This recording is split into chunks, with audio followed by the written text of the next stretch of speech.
Salam alaikum, bonjour, je suis Halim Ben Nassar, je suis à Dijon depuis 1 an et demi seulement, depuis que je suis nommé professeur en sciences d'éducation à l'université de Bourgogne, où je fais surtout de la formation des maîtres, et je suis membre de l'IRUDU. Voilà, du coup j'en profite pour être parmi vous.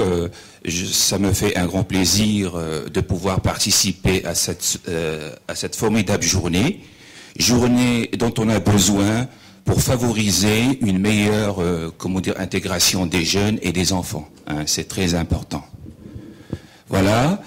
Je tiens à vous dire que je suis psychologue de formation, HDR, voilà, qualifié également en sciences de l'éducation. Voilà, et donc je vais vous présenter une recherche qui s'intitule « Le climat social de la classe et ses effets sur les performances scolaires des collégiens en France ». Il s'agit d'une recherche qui s'inscrit dans le cadre de la psychologie des environnements sociaux de la classe, d'après l'expression de Walbert. Alors, cette nouvelle perspective d'origine américaine, qui s'est considérablement développée dans le monde depuis 3 décennies, a été souvent désignée par la recherche sur les environnements d'apprentissage de la classe. C'est cette perspective que j'ai essayé de développer en France depuis une vingtaine d'années. La finalité de l'ensemble des travaux s'inscrivant dans cette perspective est d'optimiser le climat social de la classe pour pouvoir vraiment améliorer le comportement et les performances scolaires des enfants. Alors, dans cette étude, je vais chercher à atteindre 2 principaux objectifs de la dite perspective. Le premier consiste à déterminer le climat social de la classe qui profiterait ou qui favoriserait les performances scolaires de tous les enfants, c'est-à-dire là où les enfants seraient très performants. Le deuxième objectif est d'identifier la nature du climat social de la classe qui profiterait à chaque type d'élève. Je pense surtout aux enfants en difficulté scolaire. Qu'est-ce qu'on peut faire pour cela? Il ferait mieux dans quel type de classe? Alors cet objectif vise à tester le constat de Walbert selon lequel les individus qui sont conformes à l'environnement perçoivent de manière positive ce dernier et y fonctionnent beaucoup mieux. Hein. Alors, l'échantillon de notre étude porte sur 1158 élèves qui fréquentent 54 classes de différents niveaux et filières scolaires dans des collèges privés et publics de la ville de Nancy. Hein. Voilà, j'avais préparé mon doctorat à Nancy et donc voilà, pour pouvoir étudier les effets simples du climat social de la classe, nous avons retenu dans le questionnaire 40 items de l'échelle de l'environnement social de la classe, une échelle personnelle qui permet d'évaluer 4 dimensions, à savoir la chaleur affective et la disponibilité des enseignants, qui relève du domaine des relations interpersonnelles, la dimension engagement et application scolaire, qui concerne le domaine du développement personnel, et les dimensions organisation ainsi que réglementation scolaire se rapportant au domaine du maintien du système de la classe. Je tiens à dire que cette échelle a été massivement administrée en Suisse, voilà, de la part des collègues de l'université de Fribourg, et ça a donné de bons résultats. Les 4 facteurs se sont confirmés. Alors nous avons retenu également 2 types d'évaluation de la performance, à savoir l'évaluation scolaire, ou alors la note moyenne de l'élève en français et en maths, l'évaluation pédagogique ou les scores à 2 tests de connaissances scolaires, le test de closure ou de compréhension française et le test de connaissance du vocabulaire. Alors la passation du questionnaire a eu lieu au 3e trimestre, de l'année scolaire. Dans la perception du climat social de la classe, les élèves devaient faire référence à l'ensemble des disciplines scolaires, puisque les collégiens fréquentent la majeure partie de leur temps les mêmes cours d'enseignement, à l'exception de l'option choisie en fait. Voici donc un premier résultat. L'analyse en régression multiple permet d'indiquer que le climat social de la classe explique de la variance 3,6% dans la note scolaire et dans 24% dans les tests. Un deuxième résultat, oui, quand on fait porter l'unité d'analyse sur la classe, ces parts de variance s'élèvent considérablement, comme vous pouvez le constater dans le tableau. Voici donc un deuxième résultat. Nous constatons ici que toutes les dimensions du climat corrèlent de manière significative avec une performance scolaire, un indicateur de la performance scolaire.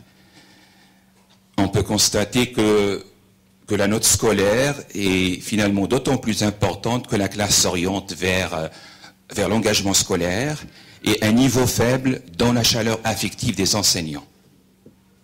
Cependant, l'organisation de la classe et un niveau faible en réglementation scolaire favorisent les performances pédagogiques au test.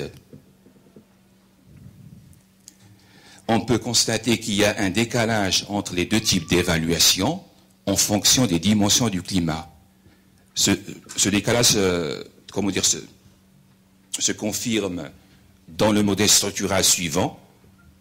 Ce modèle permet d'expliquer 86% dans l'évaluation pédagogique au test et 56% dans la note. Alors, le climat social de la classe joue un rôle très important dans le mécanisme d'influence, puisque chaque dimension du climat apporte une contribution supplémentaire dans l'explication d'un critère, indépendamment des caractéristiques physico-environnementales. Alors, la comparaison entre les effets du climat permet d'indiquer que les professeurs favorisent les élèves en leur donnant de meilleures notes dans les classes les plus réglementées. Là, puisque ça défavorise la performance pédagogique, mais les professeurs masquent la réalité. Donc ils donnent de meilleures notes dans les classes les plus réglementées et puis les classes les plus engagées vers le travail scolaire, dans le travail scolaire. C'est normal, c'est pour pouvoir vraiment les récompenser, alors que là, il n'y a pas de lien. Je reviendrai sur ce point tout à l'heure. Les professeurs sous-estiment les élèves dans les classes les plus chaleureuses, les plus orientées vers la chaleur affective des enseignants. Vous voyez qu'il y a un moins 0,56, alors que là, on n'a pas de relation. Donc, voilà, les professeurs sous-estiment les élèves dans ce type de classe.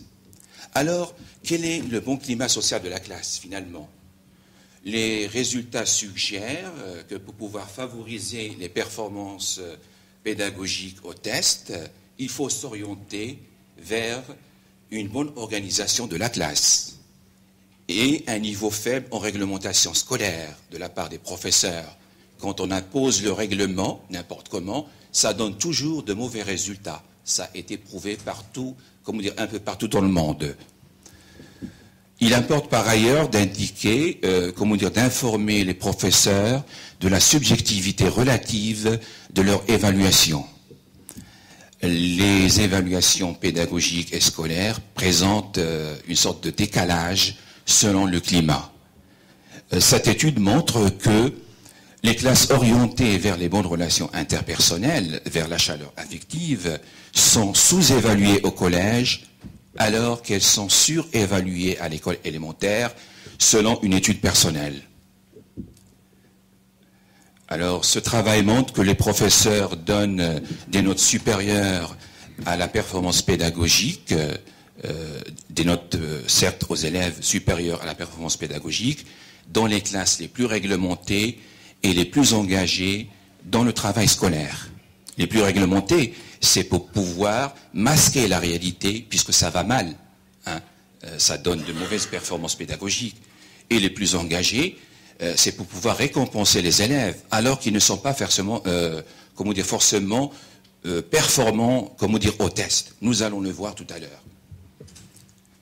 Alors, la deuxième partie de notre travail porte sur les effets interactifs du climat avec les caractéristiques personnelles de l'élève. Rappelons que, l'objectif est d'étudier la nature du climat social de la classe qui profiterait à chaque type d'élève. Nous avons fait référence au paradigme célèbre de Lewin, selon lequel le comportement est fonction de la personne et de l'environnement. Et nous avons retenu 4 dimensions du climat déjà présentées, qui ont été transformées en variables individuelles, 9 caractéristiques personnelles, à savoir l'âge, le sexe, la classe socio-professionnelle des parents, 3 catégories, famille favorisée, moyenne et puis défavorisée. Nous avons retenu le passé scolaire et 5 facteurs sur les attitudes des élèves vis-à-vis de l'école, évalués à travers 18 items d'une échelle personnelle. Les facteurs sont, les suivants. Vous pouvez regarder. Voilà. Alors, nous avons lié chaque dimension du climat avec chaque caractéristique personnelle dans la prédiction des critères déjà présentés, les 3 critères. C'est ce qui fait que nous avons eu 36 interactions possibles pour chaque critère. Dans une régression, multiple sur le critère, nous avons introduit une dimension du climat, une caractéristique personnelle de l'élève, et puis leur produit. Hein. L'interaction est finalement décelée quand le produit apporte une contribution supplémentaire dans l'explication du critère. Et nous avons détecté, finalement, 19 interactions. Alors, pour chaque paire de variables retenues, le R au carré change est, significatif à 0,05, tout comme le R au carré total de l'interaction, hein, là aussi.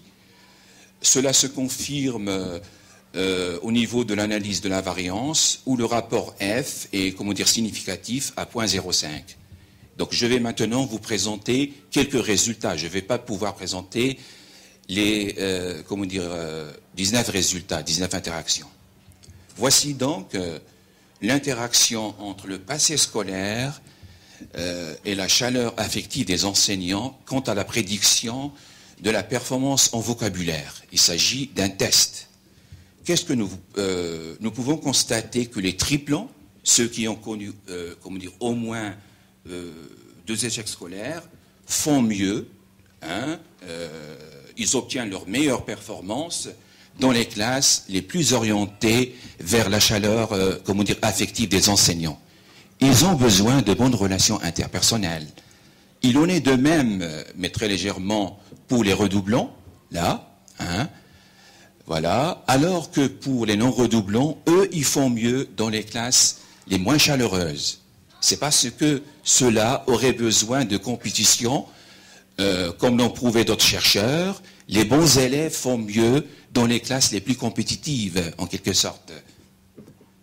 Deuxième résultat, donc là, il s'agit de la note scolaire, et on peut constater que la note de ceux qui n'aiment pas l'école est d'autant plus importante que la classe s'oriente vers la réglementation scolaire, et vice-versa pour les autres.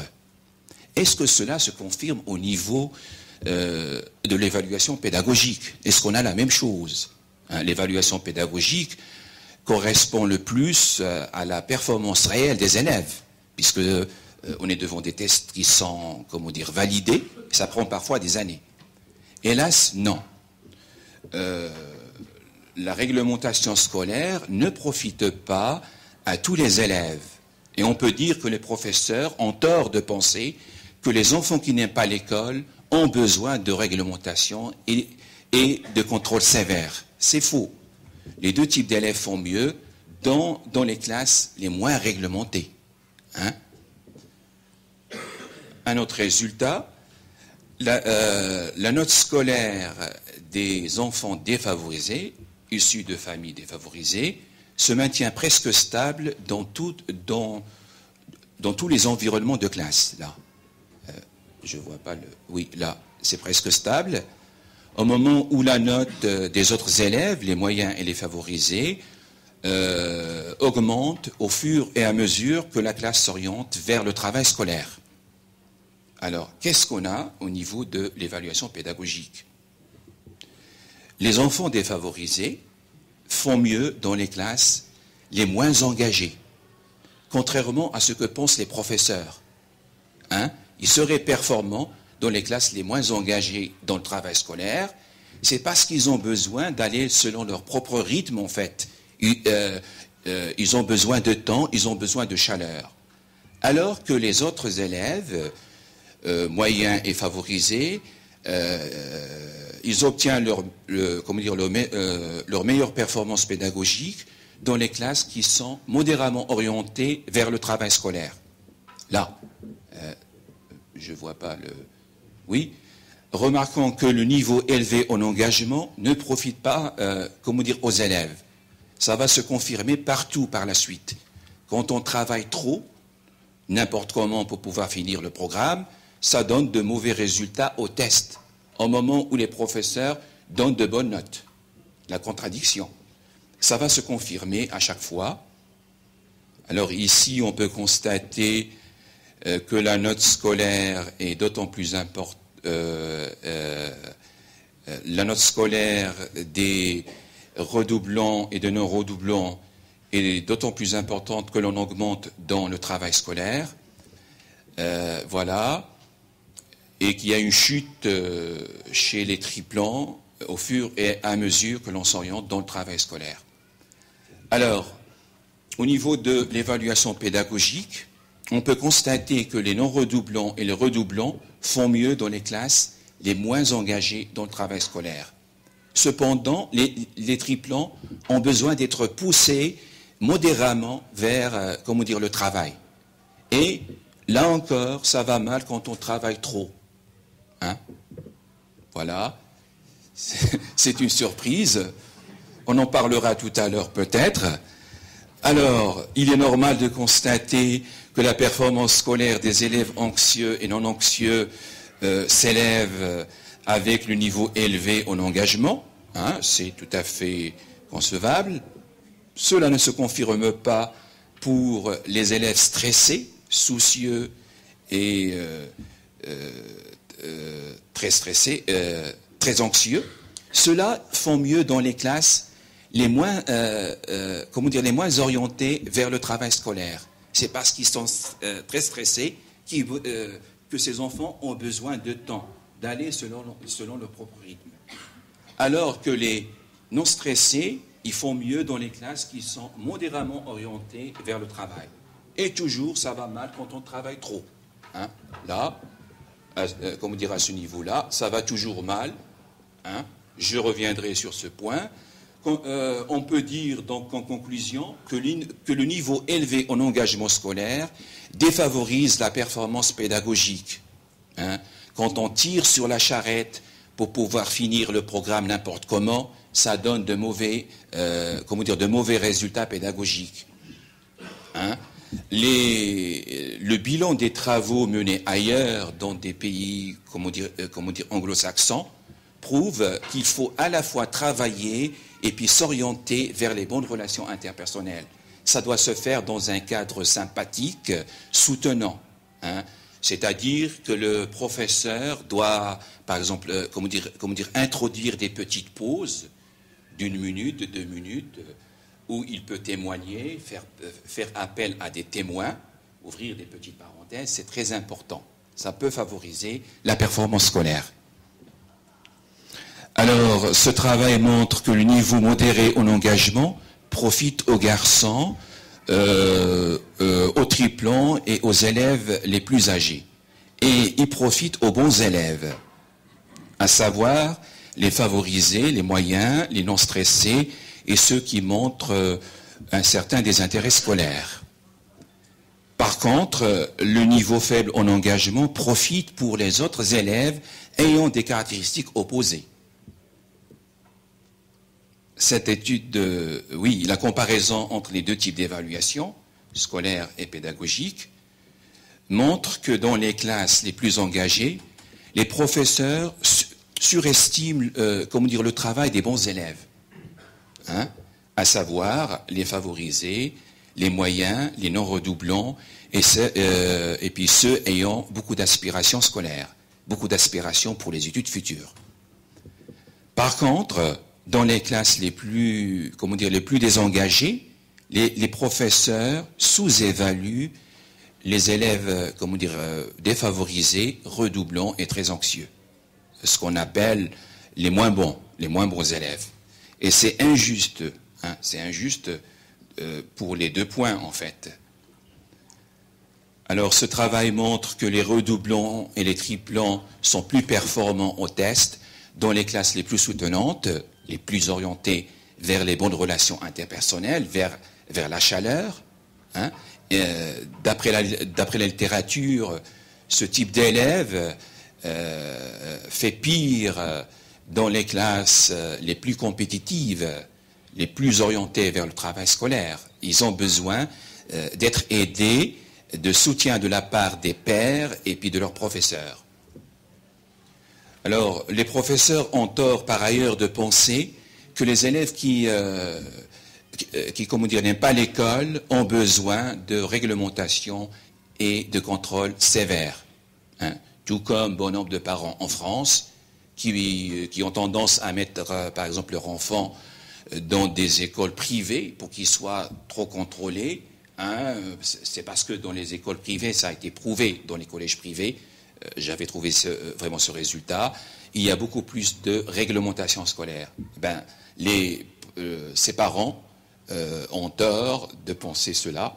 Au contraire, les enfants ayant des difficultés scolaires ont besoin de chaleur et de bonnes relations interpersonnelles. Hein.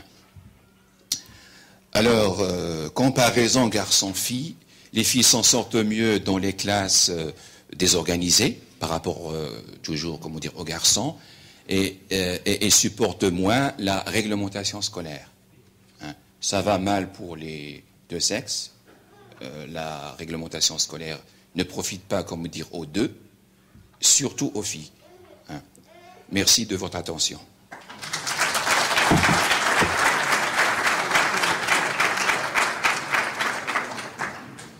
Je m'attends à beaucoup de questions parce que c'est peut-être polémique comme sujet et on peut réagir, on peut ne pas être d'accord quand on dit que quand on travaille trop c'est pas bon, hein, par exemple.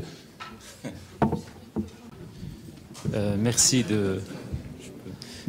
pour cet excellent travail concernant la psychologie de l'adolescent au collège et en même temps ce travail qui répond un petit peu en tant que parent et en même temps formateur concernant certaines questions pour avoir cette relation qui existe entre l'adolescent, voire l'enfant, et le professeur. Moi, ma question, en tant que doctorant, il y a des doctorants ici, quels conseils pouvez-vous nous donner vraiment pour essayer d'entretenir nos relations avec nos enfants et avec les enfants qu'on forme actuellement? Et merci. C'est une bonne question qui nécessite d'être traitée en beaucoup de temps. C'est très large. Alors, si on est trop sévère avec les enfants, ça donne toujours, souvent, de mauvais résultats, en tout cas en classe, mais même ailleurs. Et on a trouvé le même résultat pour la classe, pour le climat social de la classe, dans différents pays des 5 continents. Quand on impose le règlement de manière sévère, ça donne toujours de mauvais résultats. Il est dit que ça permet d'inhiber le développement de l'élève personnel, social et même scolaire. Alors vous allez me dire qu'est-ce qu'il faut faire? Alors, il faut faire intégrer le règlement aux élèves. C'est-à-dire qu'on va mener tout un débat en début d'année avec les élèves, constituer par exemple de listes, ce qu'il faut faire, ce qu'on a le droit de faire ou alors de ne pas faire, mener tout un débat dans la compréhension et faire en sorte que les enfants jouent le jeu pour appliquer le règlement. Si c'est bien compris, tout le monde va jouer le rôle. Ce ne sera plus le gendarme qui va imposer les règles, mais ce sera toute la classe qui va jouer le jeu. Si un enfant fait n'importe quoi, on va lui dire, regarde, t'as pas le droit de faire ceci. Ce seront les autres élèves, pas comme dire forcément, comme dire le professeur, t'as pas le droit de faire ça. On en a déjà parlé, et là, il va comprendre. Et de cette manière-là, les enfants n'ont pas l'impression que c'est imposé. Ce sont les mêmes règles qui s'imposent de manière tout à fait naturelle. Alors, dans la famille, on peut faire pareil. Il faut essayer. Hein, voilà. Votre question est très large, il y a beaucoup de choses à dire. Hein, voilà. Oui, bonjour. La question que je souhaitais vous poser, la suivante, c'est à partir de tel constat, quel est l'impact éventuel ou les liens avec la politique de l'éducation nationale, par exemple, ou au niveau des académies bien, je pense que ça peut être restrictif. Mais quand on fait des constats avec les contradictions constatées par rapport aux réalités et à des lieux communs, y a-t-il des instances où est-ce que vous-même, vous êtes en lien avec des organisations qui permettent d'introduire effectivement ceci dans une politique nationale? Merci. Merci. Je propose dans mes travaux des implications pratiques pour pouvoir changer la réalité, en tout cas l'améliorer. Vous connaissez l'éducation nationale, on fait des recherches qui restent, des documents qui restent quelque part, souvent, et on essaie de faire connaître les travaux dans des congrès, etc. Donc je fais des propositions, deux types d'interventions, une intervention précoce pour pouvoir créer le bon climat social de la classe, parce que j'ai fait d'autres travaux sur quel type de facteurs on peut jouer pour pouvoir créer le bon climat. Je fais des propositions.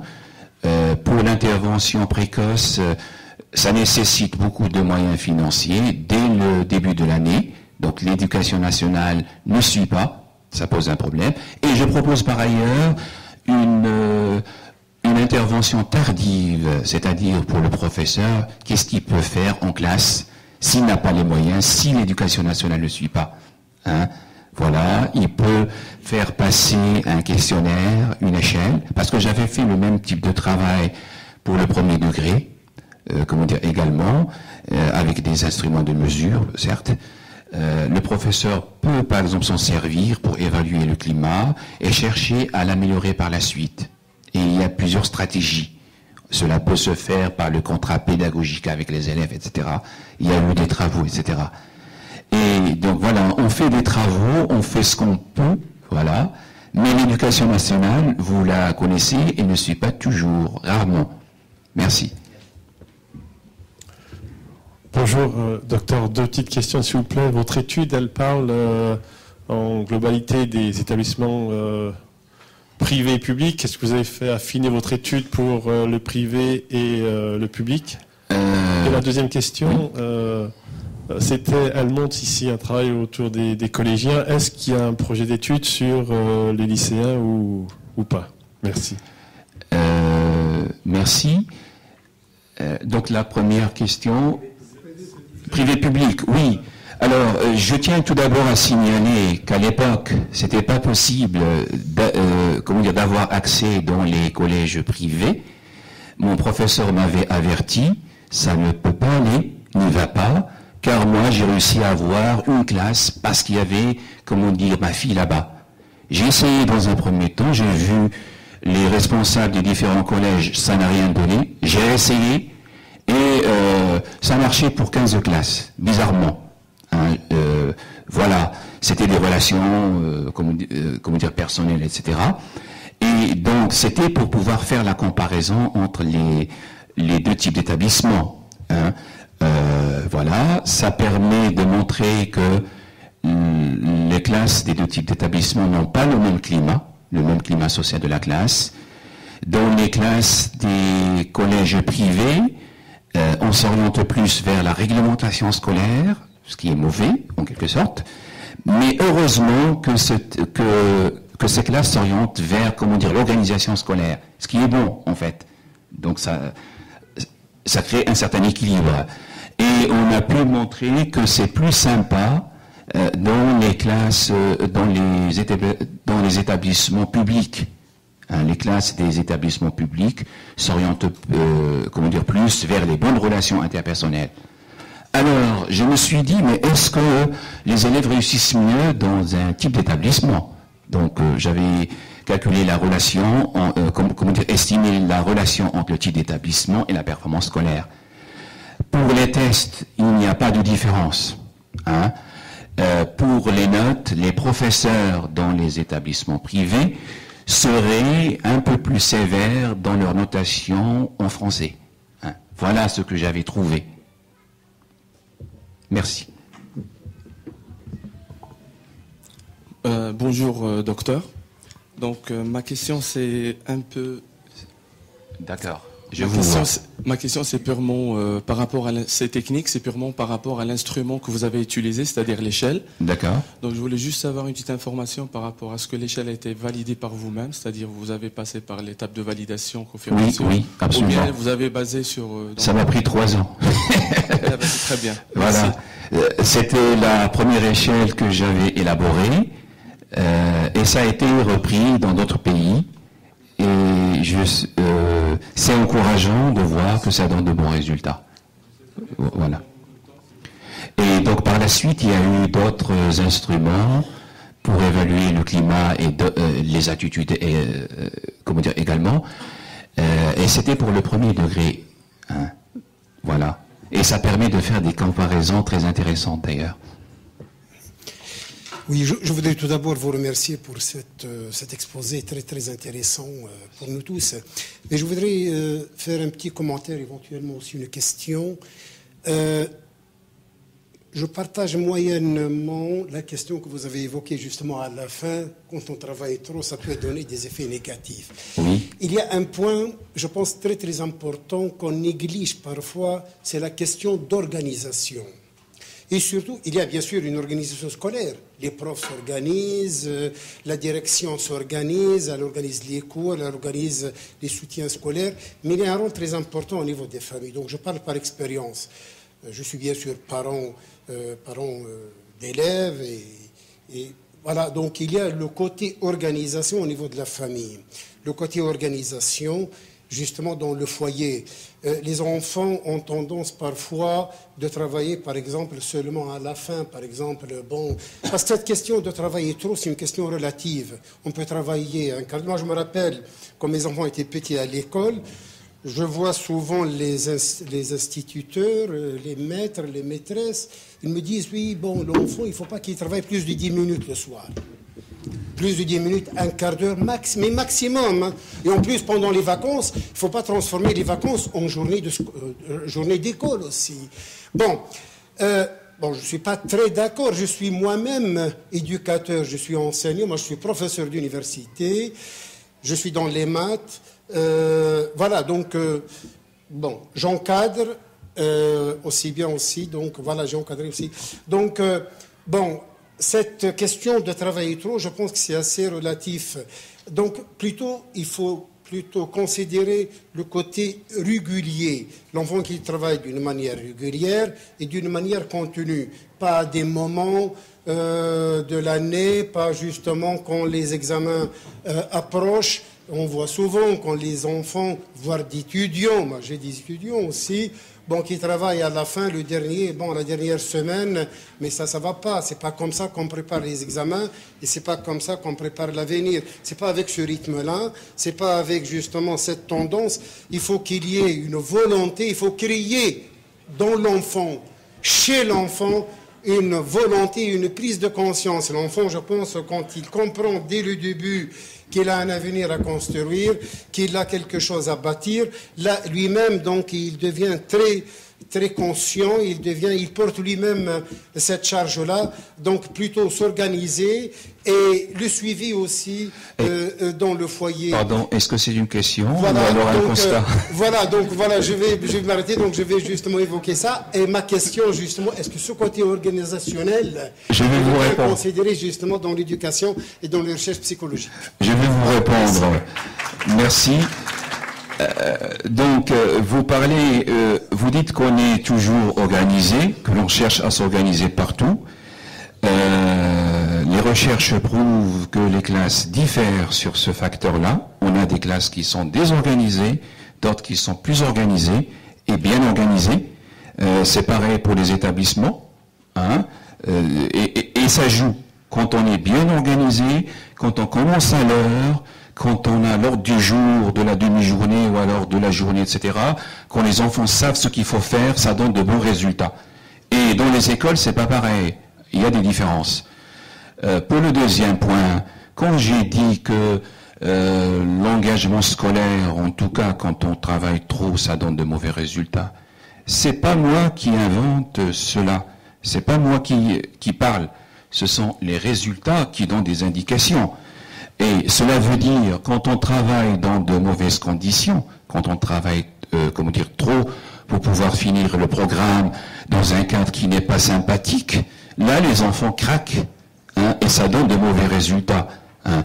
Je fais la confrontation de mes résultats avec des études, internationales, et ça va dans le même sens. Il faut à la fois travailler et s'orienter vers les bonnes relations interpersonnelles. Rigoler un petit peu, etc. Hein, voilà, ça c'est très important. Hein. On n'est pas des robots, etc. Sinon ça donne de mauvais résultats. Hein, voilà.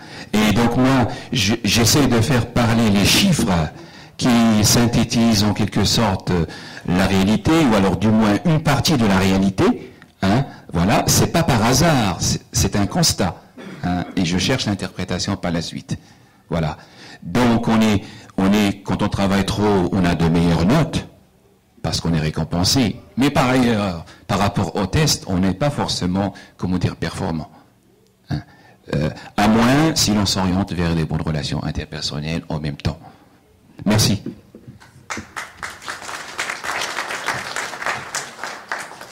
Bonjour. Là, s'il vous plaît. D'accord. Là, j'ai une petite question concernant l'échantillon que vous avez pris.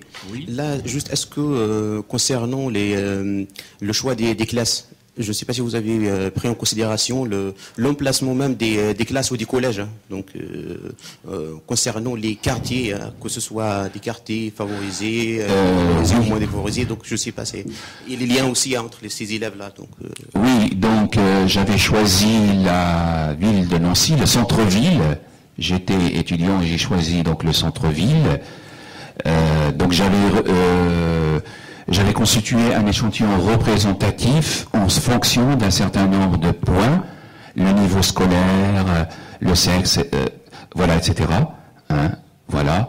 Mais j'avais pas retenu ZEP, pas ZEP, etc. à l'époque. Je l'ai fait par la suite pour le premier degré. Et il faut dire qu'à l'époque, j'étais donc, étudiant, doctorant.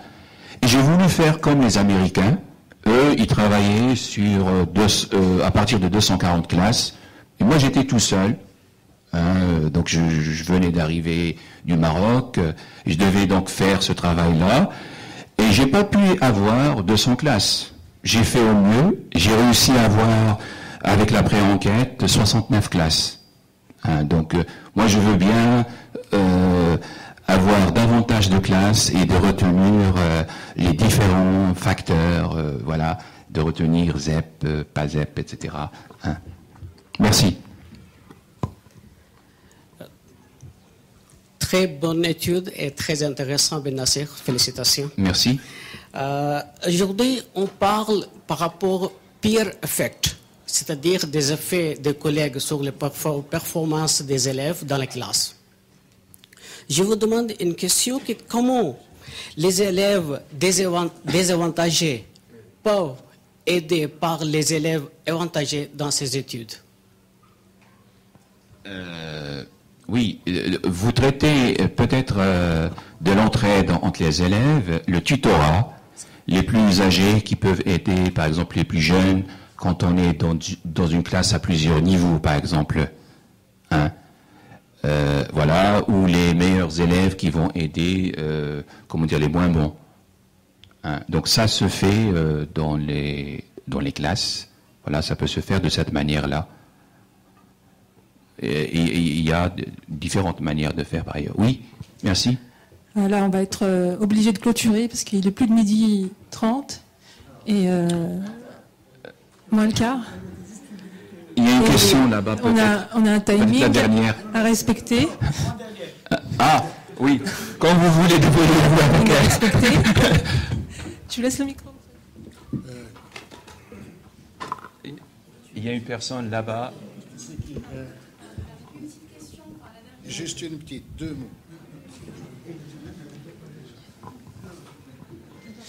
Oui, ça va être trop vite. Déjà, je vous remercie pour votre présentation, elle était intéressante. Alors moi, je vais être un peu, un petit commentaire par rapport à la dernière conclusion que vous avez mis en avant concernant les filles. Alors là, je suis une fille, donc je parle. Oui, bien sûr. Vous avez dit que dans les classes désorganisées, les filles travaillaient mieux. Oui. Je voulais savoir que elles s'en sortent mieux dans les classes organisées ou désorganisées de toute façon. Hein, vous allez tous confirmer. Pas vraiment. Je voulais savoir sur quels critères vous êtes basé pour cette conclusion, en fait, pour avoir ce constat-là. Voilà, merci. Sur le même type de schéma que j'avais présenté, oui. Et j'ai constaté que les filles s'en sortent mieux dans les classes les plus désorganisées. C'est parce que dans la littérature, on dit que les filles sont plus organisées que les garçons et qu'elles s'en sortent mieux. Et par ailleurs, les garçons s'en sortent mieux dans les classes les plus organisées. Quand on les aide, quand on les pousse vers l'organisation, d'après les résultats, ils sont plus performants, au test. Hein? Et donc, on a cette nuance-là. Ce sont les résultats qui m'ont suggéré tout cela. Hein? Voilà. On n'est pas contente, c'est ça? Et oui. Toujours par rapport... j'avais pas testé ça, mais une chose très importante, ça va vous faire plaisir peut-être. Les professeurs ne se représentent pas de la même manière les deux sexes, les garçons et les filles. Ils sont très contents envers les filles, comme quoi elles facilitent le travail scolaire, s'intègrent très facilement, etc.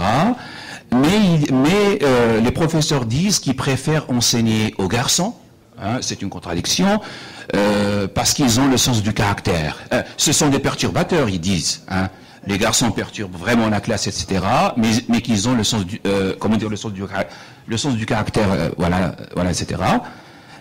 Ils vont condamner la fille qui se met au fond de la classe, dire qu'elle est bête si elle n'est pas performante. S'il s'agit d'un garçon, ils vont dire il a des capacités, mais c'est un fainéant. Hein. Bien, je pense qu'il a forcé une question. On ne t'a pas donné la parole, mais il a forcé une question. Vite fait. Oui, président de l'association franco-turque de Bourgogne, M. Aknar Jean-Louis. Madame, parce que je voudrais vous poser la question, parce que j'ai 3 enfants qui sont aux études, donc ils vont à l'université, oui. Et depuis l'école CP et tout ça, et je vois dans l'éducation nationale, je ne veux pas critiquer, mais pas loin, est-ce que vous faites quelque chose au niveau de l'éducation civique, au niveau de la politesse, comment on peut respecter aux professeurs, comment on peut respecter les personnes dans l'environnement de l'école, et surtout aux personnes âgées, tout ça, les enfants qui sont pas assez éduqués au niveau de l'éducation civique, ils sont mal polis, ils sont un peu violents, ils cherchent un peu toujours des petites bêtes. Est-ce que dans l'éducation nationale, vous pouvez pas mettre un système et que les enfants puissent avoir 1 heure ou 2 heures d'éducation civique pour devenir, je sais pas, quelqu'un un peu plus poli, un peu plus... Oui, ça se fait, comment dire, déjà dans les écoles, mais on peut penser que c'est pas assez. Hein. Voilà. En principe, c'est prévu à l'école, comment dire, élémentaire, mais pas assez. On n'est pas content, étant donné les problèmes qui se posent dans la société, etc. de plus en plus chez les enfants. Hein. Merci. Bien, je tiens à remercier le professeur Ben Nasser, c'est un excellent exposé. Je pense que tout le monde en a bénéficié. Monsieur le maire de Dijon, donc l'adjoint au maire de Dijon, il prendra note comment améliorer ces collèges, hein, ça, c'est votre compétence, n'est-ce pas? Bon, mais en tout cas, c'est un bon exposé. J'ai voulu simplement terminer pour faire un lien avec l'islam. Je viens de faire un discours du vendredi et je me trouve exactement dans ce qu'il vient de dire. Moi, ça ne me choque pas à travailler trop, ça ne donne pas de résultat. Le prophète Mohammed sallallahu alayhi wa sallam, il dit « Sa'a wa sa'a ». Il y a des moments pour le travail, c'est peut-être l'organisation dont tu parles, il y a des moments du travail, il y a des moments aussi où il faut prendre son temps, s'amuser, car un enfant évolue dans ce sens. L'autre aspect dans lequel je me suis trouvé aussi, c'est que le prophète sallallahu alayhi wa sallam, pour dire grosso modo, il a 3 axes pédagogiques importants. C'est la motivation. Il motive. Il n'a jamais forcé les jeunes à travailler. Il n'a jamais forcé les autres à travailler. Donc c'est la motivation. Le deuxième élément pédagogique que j'ai cité le vendredi, et c'est peut-être la diversité, il tient compte de la diversité. À chacun ce qu'il peut. Les élèves ne peuvent pas tous acquérir de la même façon, à la même vitesse. Donc ici, et aussi, il tient compte de la diversité. Le troisième élément, c'est l'exemple. Le prof doit être exemplaire. S'il demande une certaine rigueur aux élèves, il doit être aussi rigoureux dans son travail. S'il exige qu'on rende le DM ou le devoir à telle date, il faut qu'il rende la copie à un moment donné. Donc cette rigueur mutuelle est importante et le prophète sallallahu alayhi wa sallam donc, nous a appris ça et je me trouve complètement dans votre exposé. Et merci. Encore, merci beaucoup. Merci à vous.